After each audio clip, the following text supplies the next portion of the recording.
नमस्ते बच्चों, मेरा नाम लकी आहूजा है और मैं आपको कक्षा 12 के समाजशास्त्र का अध्यापन करवा रही हूँ। तो कक्षा 12 के समाजशास्त्र में हम अपनी प्रथम पुस्तक भारतीय समाज का अध्ययन कर रहे हैं और इस पुस्तक के हम 5वें अध्याय सामाजिक विषमता एवं बहिष्कार के स्वरूप का अध्ययन कर रहे थे। तो इस अध्याय के हम अब तक 2 भाग पूर्ण कर चुके हैं और आज हम इस अध्याय का तीसरा भाग यानी अन्य पिछड़े वर्गों के बारे में जानना शुरू करेंगे। तो बच्चों, हमने पिछले भागों में देखा था कि हमारे समाज में बहुत सारी विषमता व्याप्त है और उस विषमता के साथ साथ ही समाज के कुछ वर्गों को बहिष्कृत कर दिया जाता है या उनके साथ एक अलग तरीके का व्यवहार किया जाता है। ऐसे वर्गों के प्रति जो अन्य सामान्य वर्गों की विचारधारा है या उनकी जो धारणा है वो सामान्यतः एक पूर्व निर्धारित होती है और इसी प्रकार उनसे व्यवहार किया जाता है। तो वहाँ हमने अनुसूचित जाति, अनुसूचित जनजाति की चर्चा की थी, दलितों की चर्चा की थी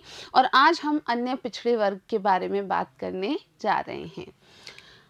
अस्पृश्यता सामाजिक भेदभाव का सर्वाधिक स्पष्ट एवं व्यापक रूप था, किंतु जातियों का एक काफ़ी बड़ा समूह ऐसा भी था जिन्हें नीचा समझा जाता था। तो हमने ये पिछले भाग में जाना था बच्चों, इसी अध्याय के पिछले भाग में, कि कई सारे ऐसे लोग थे जिन्हें अस्पृश्य समझा जाता था यानी उन्हें छूने योग्य नहीं समझा जाता था और यहाँ तक कि ये भी माना जाता था कि उन्हें छूने से जो अन्य लोग हैं जो अपने आप को शुद्ध मानते थे वे भी अशुद्ध हो जाएंगे। लेकिन जातियों का एक ऐसा भी बड़ा समूह था जिन्हें अस्पृश्य तो नहीं कहा जाता था लेकिन उन्हें नीचा जरूर समझा जाता था। उनके साथ तरह तरह का भेदभाव भी बरता जाता था पर उन्हें अछूत नहीं माना जाता था। तो बच्चों, ये भी सच है कि उन लोगों के साथ बहुत सारा भेदभाव किया जाता था लेकिन फिर भी उन्हें अछूत की श्रेणी में नहीं रखा जाता था या उन्हें अस्पृश्य नहीं माना जाता था। उनके स्पर्श से कोई अशुद्ध हो जाए ऐसी धारणा वहाँ पर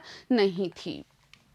ये सेवा करने वाले शिल्पी या कारीगर जातियों के लोग थे जिन्हें जाति सोपान में नीचा स्थान प्राप्त था। अब ये कौन लोग थे वास्तव में? तो ये मुख्यतः शिल्पी या कारीगर जो लोग थे वो थे, यानी ये विभिन्न सेवाएं प्रदान करते थे और ऐसे लोगों को उस पूरे जाति अधिक्रम में या जाति सोपान में एक नीचा स्थान प्रदान किया गया था। भारत के संविधान में इस संभावना को स्वीकार किया गया है कि अनुसूचित जनजातियों और अनुसूचित जातियों के अलावा और भी कई समूह हो सकते हैं जो सामाजिक असुविधाओं से पीड़ित हैं। तो हमारे संविधान में भी इस बात को स्वीकार किया गया है कि अनुसूचित जातियां और अनुसूचित जनजातियां तो शुरू से ही भेदभाव का शिकार रही ही हैं, उनका समाज में बहिष्कार किया ही जाता रहा है, लेकिन कुछ ऐसे समूह भी हैं या हो सकते हैं जिनको सामाजिक असुविधाओं का सामना करना पड़ा हो या विभिन्न प्रकार की सामाजिक सुविधाओं से वो वंचित रहे हों। ऐसे समूहों का जाति पर आधारित होना ज़रूरी नहीं है लेकिन वे आमतौर पर किसी जाति के नाम से ही पहचाने जाते हैं। अब ऐसे समूह जो सुविधा वंचित रहे हैं या उन्हें विभिन्न प्रकार की सुविधाओं की प्राप्ति नहीं हुई है, ऐसे समूहों का जाति पर आधारित होना आवश्यक तो नहीं है, लेकिन अब तक ये देखा गया है कि आमतौर पर उन्हें किसी न किसी जाति के नाम से ही पहचाना जाता है। इन समूहों को सामाजिक और शैक्षिक रूप से पिछड़े वर्ग कहा गया है। तो इन्हीं समूहों के लिए ये नाम अन्य पिछड़े वर्ग या सामाजिक और शैक्षिक रूप से पिछड़े वर्ग रखा गया है। यह आम बोलचाल में प्रचलित अन्य पिछड़े वर्ग शब्द का संवैधानिक आधार है जो आजकल सामान्य रूप से प्रयोग किया जाता है। तो आजकल सामान्य रूप से हम उन्हें अन्य पिछड़े वर्ग नाम से ही संबोधित करते हैं, लेकिन संवैधानिक रूप से इनका जो पूरा जो नाम दिया गया है वो है सामाजिक और शैक्षिक रूप से पिछड़े वर्ग।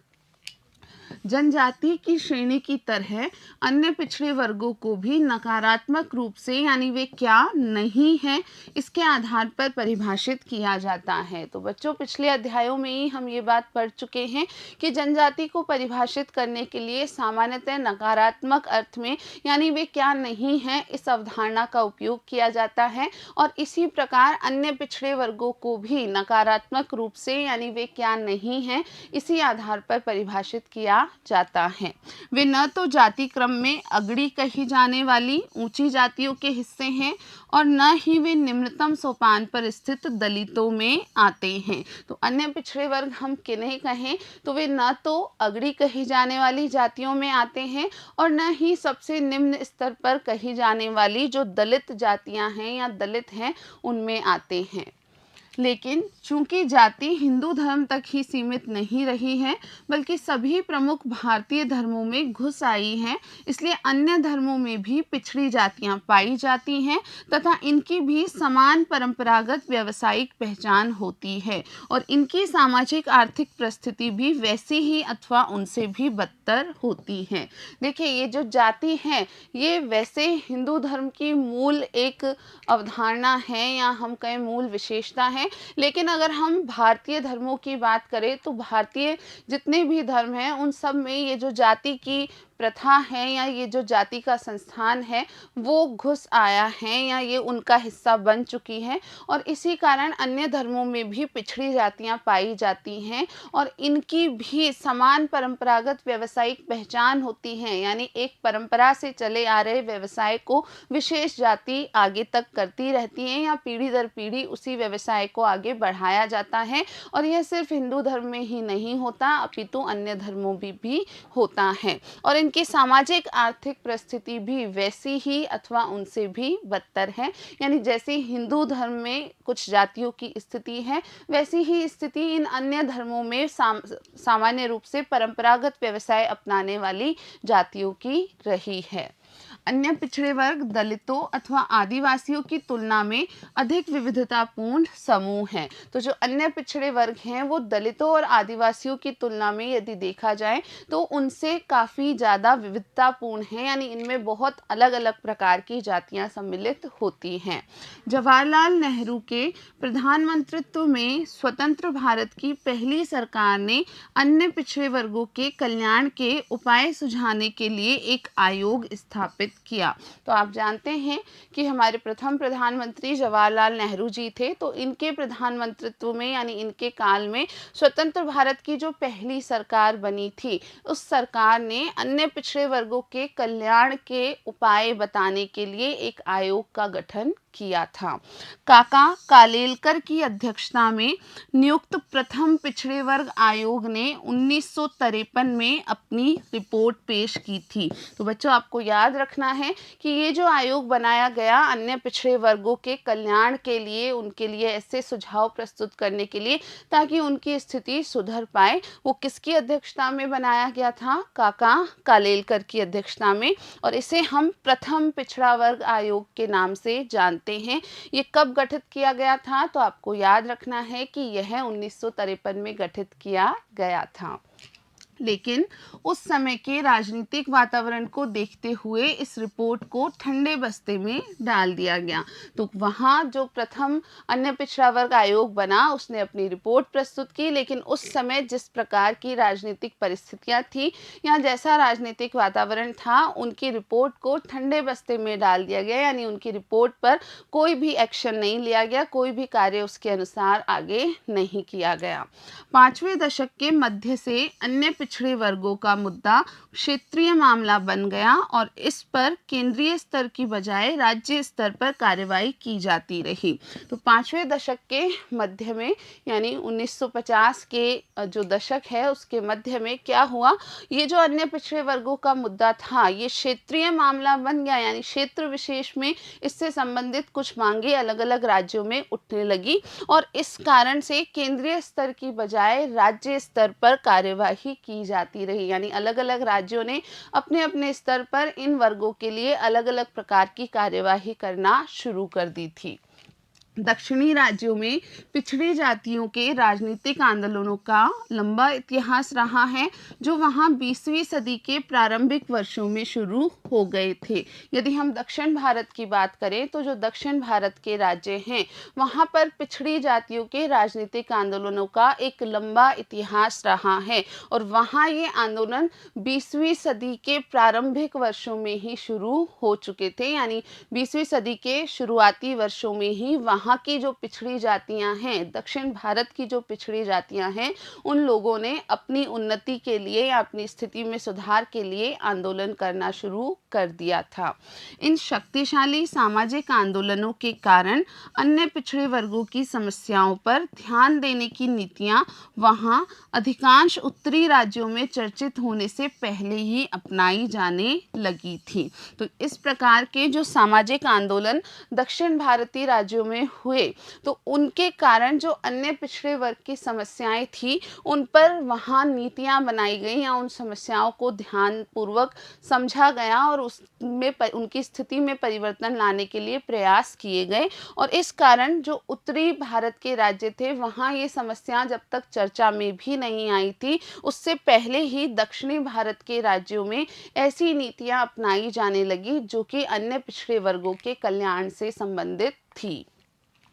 अन्य पिछड़े वर्गों का मुद्दा केंद्रीय स्तर पर 1970 के दशक के आखिरी वर्षों में तब फिर से उठ खड़ा हुआ जब आपातकाल या इमरजेंसी के बाद जनता पार्टी ने शासन की बागडोर संभाली। तो ये जो अन्य पिछड़े वर्गों का मुद्दा था, ये केंद्रीय स्तर पर पुनः एक बार जागृत हो गया। कब? 1970 के दशक के आखिरी वर्षों में। तब क्या हुआ था? तो आप जानते हैं कि हमारे देश में आपातकाल लगा था या इमरजेंसी की घोषणा हुई थी, और उस आपातकाल के बाद में जनता पार्टी ने शासन संभाला था, और उस जनता पार्टी के शासन के काल में ये अन्य पिछड़े वर्गों का मुद्दा फिर से ताजा हो गया था। उस समय बीपी मंडल की अध्यक्षता में दूसरा पिछड़े वर्ग आयोग नियुक्त किया गया। तो आपको याद रखना है बच्चों कि 1970 के आखिरी वर्षों में जब जनता पार्टी का शासन केंद्रीय स्तर पर स्थापित हो गया था, उस समय एक दूसरा पिछड़ा वर्ग आयोग गठित किया गया, उसका निर्माण किया गया, और इस आयोग की अध्यक्षता बीपी मंडल जी को दी गई। किंतु आगे चलकर जब 1990 में केंद्रीय सरकार ने मंडल आयोग की 10 वर्ष पुरानी रिपोर्ट को कार्यान्वित करने का निर्णय लिया, तभी अन्य पिछड़े वर्ग का मुद्दा राष्ट्रीय राजनीति में एक प्रमुख विषय बन गया। तो इस प्रकार जब दूसरा अन्य पिछड़ा वर्ग आयोग बनाया गया बीपी मंडल की अध्यक्षता में, और उसके लगभग 10 वर्ष बाद 1990 में केंद्रीय सरकार ने इस मंडल आयोग की जो 10 वर्ष पुरानी रिपोर्ट थी, उस रिपोर्ट पर कार्य करने का प्रयास किया या इस रिपोर्ट का कार्यान्वयन करने का निर्णय लिया। तो ये मुद्दा जो था, अन्य पिछड़े वर्ग का मुद्दा, राष्ट्रीय स्तर पर पुनः एक प्रमुख विषय बन गया था। 1990 के दशक से हमें उत्तर भारत में अन्य पिछड़े वर्गों और दलित दोनों में ही निचली जातियों के आंदोलनों में फिर से तेजी दिखाई दी। तो ये हमारे देश की हम स्थिति जान रहे हैं कि ऐतिहासिक रूप से कब किस दशक में क्या क्या परिवर्तन हुए। तो इस संदर्भ में 1990 के दशक से हमें उत्तर भारत में अन्य पिछड़े वर्गों और दलित दोनों में ही जो निचली जातियों के आंदोलन थे, वो काफ़ी तेजी से पुनः शुरू होते हुए दिखाई दिए। अन्य पिछड़े वर्गों के मुद्दे के राजनीतिकरण से यह संभावना बढ़ गई कि उनकी बड़ी भारी संख्या को राजनीतिक प्रभाव यानी वोटों में बदला जा सकता है। हाल के सर्वेक्षणों से पता चलता है कि राष्ट्रीय जनसंख्या में पिछड़े वर्गों का प्रतिशतांश लगभग 41% है। तो इस प्रकार जो अन्य पिछड़े वर्गों का मुद्दा था, उसका राजनीतिकरण हुआ, और साथ के साथ यह संभावना भी बढ़ गई, यह पता लगा कि ये बहुत बड़ी संख्या में है, और उनकी ये जो बड़ी संख्या है उसे राजनीतिक प्रभाव में या वोटों में बदलने का प्रयास किया जाने लगा। और हाल में जो सर्वेक्षण हुए हैं, उनसे यह स्पष्ट पता चलता है कि ये जो अन्य पिछड़े वर्ग हैं, इनका पूर्ण जनसंख्या में जो प्रतिशतांश है वो लगभग 41% या 41% है, जो कि निश्चित ही एक बहुत बड़ी संख्या को प्रदर्शित करता है। अब बच्चों, हमें अन्य पिछड़े वर्गों के बाद आदिवासी संघर्षों की भी चर्चा करनी है, तो हम इसी भाग में आदिवासी संघर्ष के बारे में भी जानेंगे। अनुसूचित जातियों की तरह ही अनुसूचित जनजातियों को भी भारतीय संविधान द्वारा विशेष रूप से निर्धनता, शक्तिहीनता तथा सामाजिक लांछन से पीड़ित सामाजिक समूह के रूप में पहचाना गया है। तो बच्चों, हम जानते हैं कि जिस प्रकार अनुसूचित जातियों को एक विशेष आधार माना गया है पहचानने के लिए, उसी प्रकार अनुसूचित जनजातियों को भी हमारे संविधान में विशेष आधार पर पहचाना गया है। यानी ये ऐसे समूह हैं जो निर्धन हैं, जो शक्तिहीन हैं तथा जिन पर पुराने समय से सामाजिक लांछन लगाए गए या उन्हें सामाजिक लांछनों से पीड़ित किया गया। तो ऐसे सामाजिक समूहों को हम जो हैं वो अनुसूचित जनजातियों के अंतर्गत रखते हैं, या हमारे संविधान में इस प्रकार की व्यवस्था की गई है कि ऐसी जातियां जो निर्धन हैं, शक्तिहीन हैं और लंबे समय से सामाजिक लांछनों से पीड़ित रही हैं, उन्हें हम अनुसूचित जनजातियों का नाम देते हैं। जन या जनजातियों को ऐसा वनवासी समझा गया जिनके पहाड़ी या जंगली इलाकों के विशिष्ट परिस्थितियों में आवास ने उनकी आर्थिक, सामाजिक और राजनीतिक विशेषताओं को आकार दिया। तो ये जो जन या जनजातियां थी, इनको इस प्रकार का वनवासी कहा गया या समझा गया जो कि पहाड़ी इलाकों में रहते थे या जो जंगल वाले इलाकों में रहते थे, और उनका ऐसी परिस्थितियों में जो आवास था, यानी पहाड़ों या जंगलों में जो उनका आवास था, उसके कारण उनकी आर्थिक, सामाजिक और राजनीतिक विशेषताएं उभर के आई। यानी आर्थिक रूप से वो काफ़ी पिछड़े रहे, सामाजिक रूप से वो काफ़ी पिछड़े रहे और राजनीतिक रूप से भी वो काफ़ी अधिक पिछड़े रहे थे। लेकिन यह पारिस्थितिक पृथकता कहीं भी पूर्ण नहीं थी, अर्थात वे एकदम अलग थलग या संपर्कहीन नहीं थे। तो बच्चों, यहाँ ये भी याद रखें कि ये जो परिस्थितिजन्य पृथकता थी, ये बिल्कुल हमेशा ऐसा आवश्यक नहीं था या पूर्ण रूप से वो पृथक नहीं थे। हम देखते हैं कि ये एकदम अलग थलग या बिल्कुल संपर्क से दूर नहीं हुआ करते थे। जनजातीय समूह का हिंदू समाज और संस्कृति से लंबा और निकट का नाता रहा है, जिससे जनजाति और जाति के बीच की परिसीमाएं काफ़ी जीर्ण शीर्ण हो गई हैं। तो यह भी सत्य है कि जो जनजातीय समाज हैं, उनका हिंदू समाज और संस्कृति से लंबा रिश्ता रहा है, काफ़ी निकट का रिश्ता रहा है, और इस प्रकार के रिश्ते के कारण ही वास्तव में जनजाति और जाति, इन दो शब्दों के बीच की जो सीमा है या इनका जो अंतर है, वो काफ़ी कम है या काफ़ी जीर्ण शीर्ण रहा है। ये अंतर कोई खास नहीं रहा है। आदिवासियों के मामले में उनकी आबादी के एक इलाके से दूसरे इलाके में आने जाने से हालात और भी उलझ गए हैं। अब हम जब आदिवासियों की बात कर रहे हैं तो उनकी बात करते हैं, तो वास्तव में उनकी आबादी एक इलाके से दूसरे इलाके में लंबे समय से जाती रही है, और ऐसा होने से हालात और भी परिवर्तित हुए हैं या और भी ज़्यादा उलझ गए हैं। आज पूर्वोत्तर राज्यों को छोड़कर देश में ऐसा कोई इलाका नहीं है जहां केवल जनजातीय लोग ही रहते हों। सिर्फ ऐसे इलाके हैं जहां जनजातीय लोगों का जमावड़ा अधिक है, यानी उनकी आबादी घनी है। तो आज की स्थिति यदि हम देखते हैं, वर्तमान की स्थिति देखते हैं, तो संपूर्ण भारत में सिर्फ पूर्वोत्तर राज्यों को यदि हम छोड़ देते हैं, तो देश में कोई भी ऐसा इलाका नहीं है जहां सिर्फ जनजातीय लोग ही रहते हों। आप जब देखेंगे, हमने ये चीज़ को हमारे तीसरे अध्याय में जाना था, हमने देखा था कि किस राज्य में कितनी आबादी इन लोगों की रहती है, तो हम पाते हैं कि हमारे यहाँ सिर्फ ऐसे राज्य हैं, ऐसे इलाके हैं जहाँ पर इन जनजातीय लोगों का जमावड़ा अधिक है या उनकी आबादी अधिक है अन्य लोगों की तुलना में। 19वीं शताब्दी के मध्य से अब तक बहुत से गैर जनजातीय लोग मध्य भारत के जनजातीय जिलों में जा बसे हैं, और उन्हीं जिलों के जनजातीय लोग भी रोजगार की तलाश में बागानों, खानों, कारखानों तथा रोजगार के अन्य स्थलों में चले गए हैं। तो 19वीं शताब्दी के मध्य से ये परिवर्तन आने शुरू हुए, और तब से लेके अब तक बहुत से गैर जनजातीय लोग जो हैं वो मध्य भारत के विभिन्न जनजातीय जिलों में जाकर बस चुके हैं। और इसी प्रकार इन जिलों के जो जनजातीय लोग थे, जो वहाँ मूल रूप से रहते थे, वे जनजातीय लोग रोजगार की तलाश में विभिन्न स्थानों पर पहुंच चुके हैं। जैसे विभिन्न लोग बागानों में, खानों में, कारखानों आदि में रोजगार के लिए जा चुके हैं और अन्य जगहों पर भी वो रोजगार की तलाश में पहुंच चुके हैं।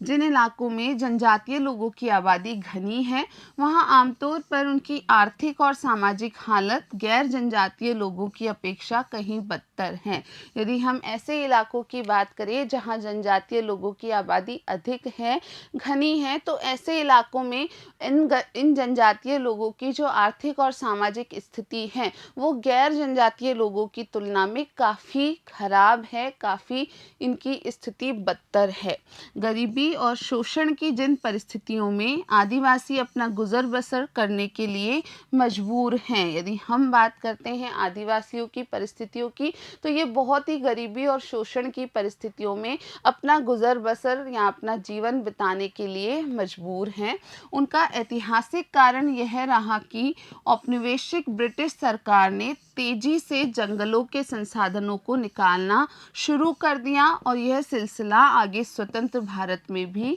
जारी रहा। तो यहाँ जब हम देखते हैं कि इनकी ये जो ऐसी निम्न आर्थिक सामाजिक स्थिति है, उसका बड़ा कारण क्या रहा, तो आप जानेंगे कि मुख्य ऐतिहासिक कारण ये रहा कि जो औपनिवेशिक ब्रिटिश सरकार थी, उस सरकार ने तेजी से जंगल के संसाधनों को बाहर निकालना शुरू कर दिया था, जिन संसाधनों पर वास्तव में ये जनजातीय लोग या आदिवासी पूरी तरीके से निर्भर थे, उनको इन्होंने उन जनजातीय इलाकों से बाहर निकालना शुरू कर दिया और ये सिलसिला स्वतंत्र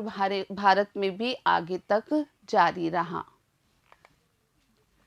19वीं सदी के परवर्ती दशकों से लेकर आगे भी औपनिवेशिक सरकार ने अधिकांश वन प्रदेश अपने उपयोग के लिए आरक्षित कर लिए और आदिवासियों को वहां की उपज इकट्ठी करने और झूम खेती के लिए उनका उपयोग करने के अधिकारों से वंचित कर दिया। यदि हम 19वीं सदी के बाद के दशकों की बात करते हैं, अंतिम दशकों की बात करते हैं, तो तब से लेकर के और औपनिवेशिक सरकार का जो काल था तब की हम बात कर रहे हैं, तो तब से अधिकांश जो वन प्रदेश थे वो सरकार ने अपने अंडर ले लिए थे, या हम कहें कि अपने उपयोग के लिए आरक्षित कर लिए थे। और साथ के साथ आदिवासियों को जो उनके विशेषाधिकार थे उनसे वंचित किया गया, यानी उन्हें वहाँ की उपज को इकट्ठी करने या फिर झूम कृषि करने के जो अधिकार पहले प्राप्त थे, वो अधिकार अब उन्हें उनसे छीन लिए गए हैं, उन अधिकारों से अब उन्हें वंचित कर दिया गया।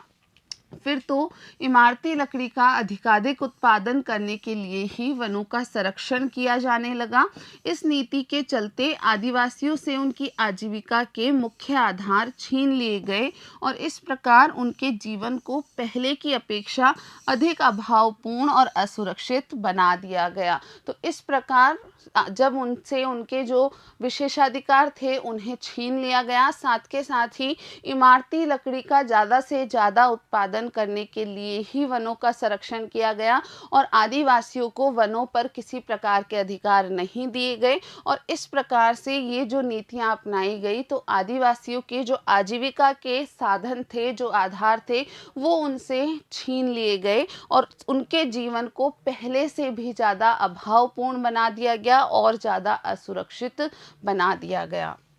जब आदिवासियों से वनों की उपज और खेती के लिए जमीन छिन गई, तब वे या तो वनों का अवैध रूप से इस्तेमाल करने को मजबूर हो गए, जिसके लिए उन्हें घुसपैठिए और चोर उचक्के कहकर तंग और दंडित किया जाने लगा, या फिर दिहाड़ी मजदूरी की तलाश में वन छोड़कर अन्यत्र चले गए। तो इस प्रकार से जब आदिवासियों को उनके क्षेत्र की, उनके वनों की उपज से भी वंचित कर दिया गया, साथ के साथ उनकी जमीन छीन ली गई, तब उनके पास जो एक जरिया बचा किसी प्रकार से आमदनी प्राप्त करने का, वो था अवैध रूप से इन वन संसाधनों का उपयोग करना। और जब वे ऐसा करने लगे मजबूरी में, तो उन्हें घुसपैठिए कहा गया, उन्हें चोर उचक्के कहकर संबोधित किया गया। और साथ के साथ जो दूसरा उनके पास तरीका था अपने जीवन यापन करने का, वो था दिहाड़ी मजदूरी करना, और इस कारण वो दिहाड़ी मजदूरी करने लगे और अपने वन प्रदेश छोड़ के या अपने जो वास्तविक रहवासी स्थान थे वो छोड़कर अन्य स्थानों पर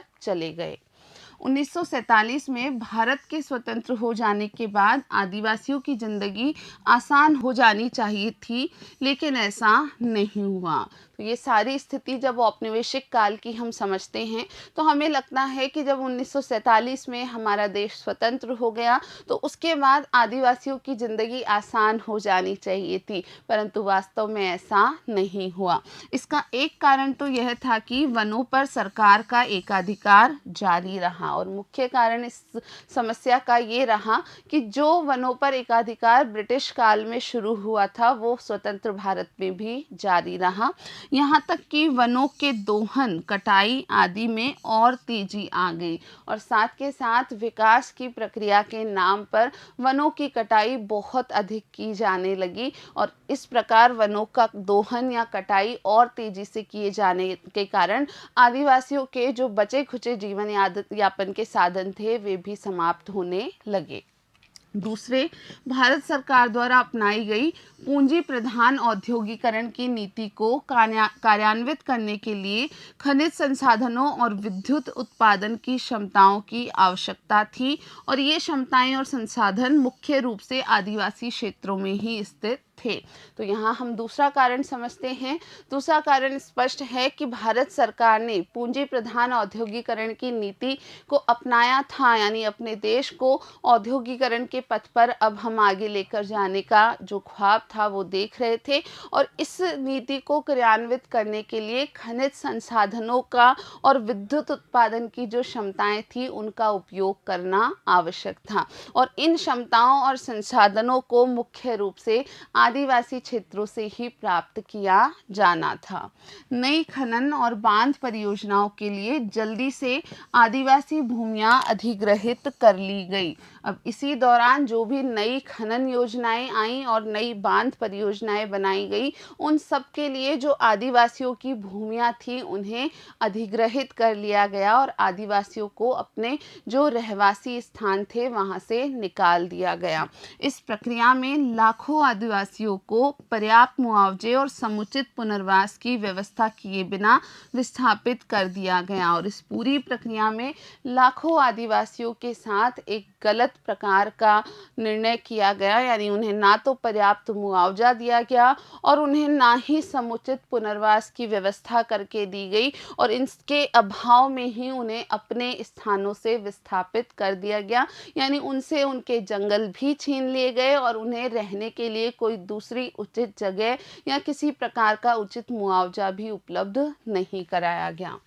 राष्ट्रीय विकास और आर्थिक समृद्धि के नाम पर इस कार्य को न्यायोचित ठहराया गया। इस प्रकार इन नीतियों का पालन वास्तव में एक तरह का आंतरिक उपनिवेशवाद ही था, जिसके अंतर्गत आदिवासियों को अपने अधीन करके उनके संसाधनों को, जिन पर वे निर्भर थे, छीन लिया गया। तो ये जो राष्ट्रीय विकास और आर्थिक समृद्धि की नीति अपनाई गई, इनके नाम पर इस पूरी प्रक्रिया को न्यायोचित माना गया, और इस न्यायोचित प्रक्रिया को एक प्रकार से हम क्या कह सकते हैं, आंतरिक उपनिवेशवाद का नाम दे सकते हैं। जिस प्रक्रिया को सामान्य रूप से न्यायोचित माना जा रहा था, आदिवासियों की दृष्टि से इसे हम एक प्रकार का आंतरिक उपनिवेशवाद ही मान सकते हैं, क्योंकि इस पूरी प्रक्रिया के अंतर्गत आदिवासियों की भूमि को अपने अधीन कर लिया गया, उनसे उनकी भूमि छीन ली गई, उनसे वे सभी संसाधन छीन लिए गए जिन पर वे निर्भर थे। दलित शब्द की तरह आदिवासी शब्द भी राजनीतिक जागरूकता और अधिकारों की लड़ाई का सूचक बन गया है। हमने जाना था कि दलित शब्द आज अधिकारों की लड़ाई का सूचक है, इसी प्रकार आदिवासी शब्द भी अब राजनीतिक जागरूकता और साथ के साथ अधिकारों की लड़ाई का एक सूचक बन गया है। इसका शाब्दिक अर्थ है मूल निवासी, और इस शब्द को औपनिवेशिक सरकार और बाहरी बाशिंदों तथा साहूकारों या ऋणदाताओं द्वारा की जा रही घुसपैठ के विरुद्ध संघर्ष के अंतर्गत 1930 के दशक में गढ़ा गया था। ये जो दलित शब्द है इसका शाब्दिक अर्थ होता है मूल निवासी, और ये जो शब्द है दलित, ये औपनिवेशिक सरकार और जो बाहरी बाशिंदे थे यानी साहूकार थे या ऋणदाता थे, उन्होंने जब आदिवासी इलाकों में घुसपैठ करने की कोशिश की थी तो उनके विरुद्ध जब आदिवासी लोगों द्वारा संघर्ष किया गया, उसी दौरान 1930 के दशक में इस दलित शब्द का उपयोग शुरू हुआ। आदिवासी होने का मतलब स्वतंत्रता प्राप्ति के समय से विकास परियोजनाओं के नाम पर आदिवासियों से वनों का छिन जाना, भूमि का अधिग्रहण, बार बार विस्थापन एवं अन्य कई और परेशानियों का सम्मिलित अनुभव है। तो अब हम यहाँ ये समझ पा रहे हैं कि आदिवासी होने का क्या अर्थ है। स्वतंत्रता प्राप्ति के बाद से ही विकास परियोजनाओं के नाम पर इनके जो वन हैं उन्हें छीन लिया गया, इनकी जो भूमि थी उसका अधिग्रहण कर दिया गया, साथ के साथ इनका बार बार विस्थापन किया गया और अन्य भी कई प्रकार की समस्याओं का सामना या अनुभव इन लोगों द्वारा किया गया। इन भारी विडंबनाओं और उपेक्षाओं के बावजूद अनेक जनजातीय समूह बाहरी लोगों, जिन्हें डिक्कू कहा जाता है, और सरकार के विरुद्ध संघर्ष करते रहे हैं। तो इतनी समस्याओं, इतनी उपेक्षाओं को झेलने के बावजूद, ऐसी समस्याजनक स्थितियों का सामना करने के बावजूद ये जो आदिवासी लोग हैं ये अब तक भी बाहरी लोगों और सरकार के विरुद्ध किसी न किसी प्रकार से संघर्ष करते आए हैं। बाहरी लोगों को इन जनजातीय लोगों द्वारा डिक्कू नाम से संबोधित किया जाता है।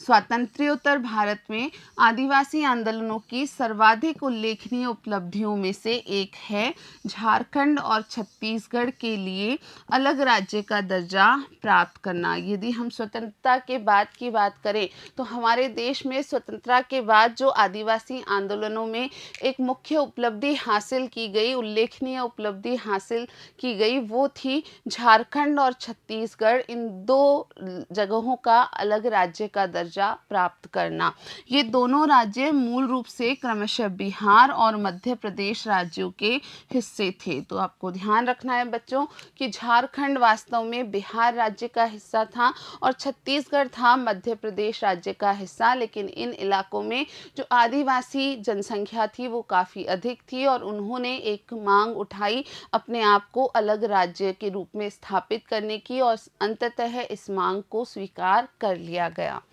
इस दृष्टि से आदिवासी और उनके संघर्ष दलित संघर्ष से भिन्न है, क्योंकि दलितों के विपरीत आदिवासी संलग्न इलाकों में संकेंद्रित थे, इसलिए वे अपने लिए अलग राज्य की मांग कर सके। यदि हम आदिवासी और दलित संघर्षों की बात करते हैं तो ये दोनों थोड़े अलग हैं, क्योंकि दलितों के विपरीत यदि हम आदिवासियों की बात करें तो आदिवासी संलग्न इलाकों में संकेंद्रित थे, यानी किसी विशेष स्थान पर इकट्ठे थे, अन्य जो राज्य थे उन्हीं के साथ ही, और इस कारण ये अपने लिए अलग राज्य की मांग कर पाए थे। तो बच्चों आज के इस भाग में हमने मुख्यतः अन्य पिछड़े वर्गों की अवधारणा को जाना, साथ ही साथ हमने आदिवासियों की जो समस्याएं थी और दलितों और आदिवासियों के जो विचार हैं इस संदर्भ में कि जो सामाजिक अपवर्जना या बहिष्कार का सामना उन्होंने किया है, ये सारी चर्चा हमने की। और हमारा ये अध्याय हम अपने अगले वीडियो में जारी रखेंगे।